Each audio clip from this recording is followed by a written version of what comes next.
Tori Petry, Twentyman and Mike O'Hara here in Allen Park today as the Lions wrap up their off-season training program. We've seen them through the spring workouts, through OTAs, through minicamp, and today they held their last OTA. So, gentlemen, let's talk a little bit about what we learned about this team through the off-season program. What do you think? Well, I think that they looked a little different in practice from previous years, but they always do from coach to coach. I think the tempo in practice was a little faster. There was less downtime under Matt Patricia. He was a little more vocal, a little more colorful in his language than Jim Caldwell was.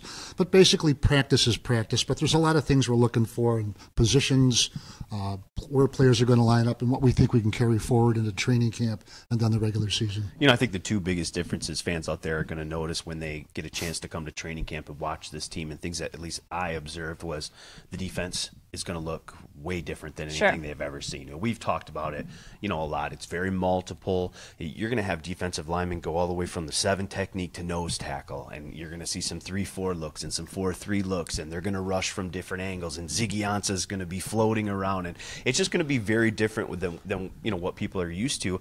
And then I think there was a real focus this offseason, obviously, to improve their run game, and I think even in practice, I thought it was a focus too. Drills, specifically tailored to run. They spent a lot of team periods in run, and I think with the new blocking schemes, new running backs, a new offensive lineman in Frank Ragnow, there was obviously a big focus to improve that part, and I think those were two areas, at least I noticed in practice, that looked a little bit different. Well, Tim, when you start talking about the numbers, I think about the stock market, not football, but I agree with you. And I thought, one thing you mentioned was Ziggy Ansah. Not to get too technical, but you saw the defensive linemen in a 2-point stance, the outside guys, Ziggy and Kerry Hyder and those guys.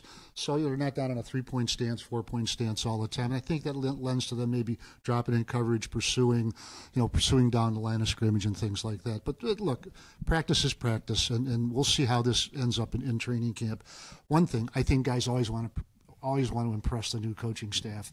Matthew Stafford feels secure. They're going nowhere without him. But there are guys who might think they're on the bubble between making the roster or not, or between being a rotation player and a starter. And of course, they're going to want to impress the new regime. Well, you've been around a long time, doing these. No kidding.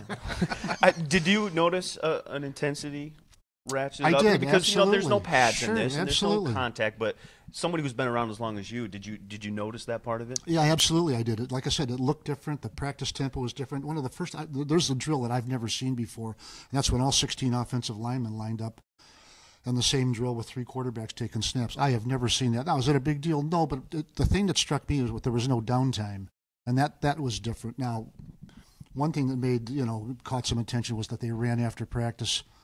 Guys, shades of 1970, 1980, 1990. Barry Sanders used to run 100-yard sprints after practice, and he didn't walk out.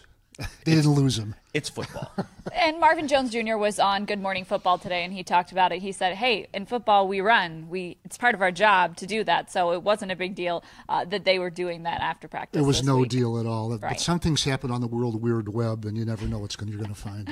Certainly. So something that we talked about coming into minicamp and OTAs was looking at who would play where. That's always a preview that we talk about. When we watch these practices, who's going to play where. The two biggest ones that stood out to me was that we saw Frank Ragnow play at the left guard position mostly, and we also saw Teez Tabor playing with the first team opposite of Darius Slay. Were there any others that stood out to you in that regard? No, not really. I thought the big one to me was Ragnow, though. I mean, we wondered, was he going to play center or left guard? And it's left guard. I think we found that we solved the mystery of the Agatha Christie novel with that one.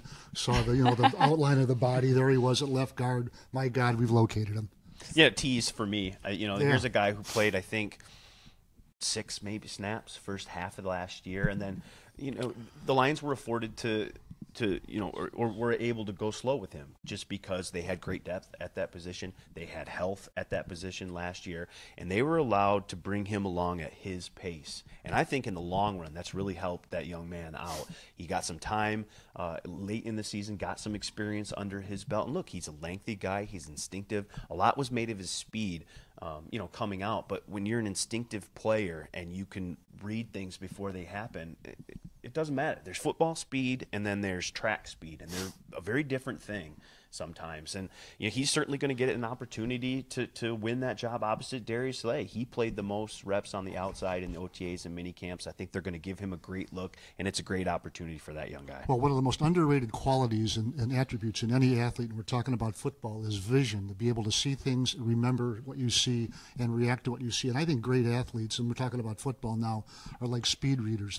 They can read something fast and retain what they see and react to it. And I think Tease Tabor, now we'll see, but that he might be an example of that, his reaction time makes up for any lack of foot speed. And a great example of that was the last OTA practice. He was playing off a receiver. He made a break on the ball that was terrific. He got his hand on it, broke it away. And what I loved most about that play is afterward, he gave him the old Darius Slay finger wagging. So look, if you're going to look up to a guy, that's Dikembe Mutombo too. Come on. If you're going to look up to a guy, why not? A guy who was one of the best cornerbacks in the league last year, all pro, and I think Darius has done a good job taking Tease under his wing along with some other guys, and it's crazy to think that he's now a veteran guy taking young guys under his wing. It's crazy how fast players develop and how quickly they get. Does Darius Slay ever have a bad day? I don't think a so. Down day. I think he wakes up with a smile. One other thing too, Tracy Walker, 3rd round draft pick from Louisiana Lafayette. He made a nice interception over the middle. Now, look, he looked like he was wide open, and there might have been a breakdown in coverage. But the one thing about it, he just caught the ball, didn't lock his elbows and hit him in the face mask or anything like that. He had a chance to make a play, and he made a play. I look for that in young players, too. Do they play with a certain calmness and within themselves that allow them to make plays based on what they see? And, Tori, you mentioned Frank Ragnow. I think the thing that stood out to me the most was that Frank Ragnow didn't stand out at all. No. And I think, that's what you want in offensive lineman. I think he fit right in with those veteran guys. Now, granted, it's no pads, it's some of those things, but just the way he moves, gets in and out of drills.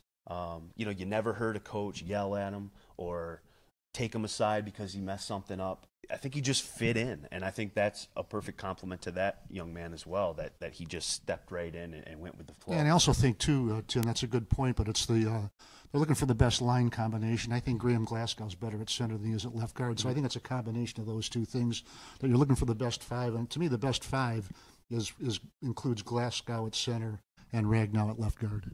All right, guys. Well, the Lions are finished with their offseason program. It seems that we've learned a lot about this team and what to expect from them, at least once training camp begins in another month or so. So I think that those cover our takeaways from the offseason program. The Lions are off now until training camp begins in late July. And when late July comes around, don't worry, we'll have all the coverage for you of that when it comes. Thanks, guys, for tuning in. For DetroitLions.com, Tim Twentyman and Mike O'Hara, I'm Tori Petry.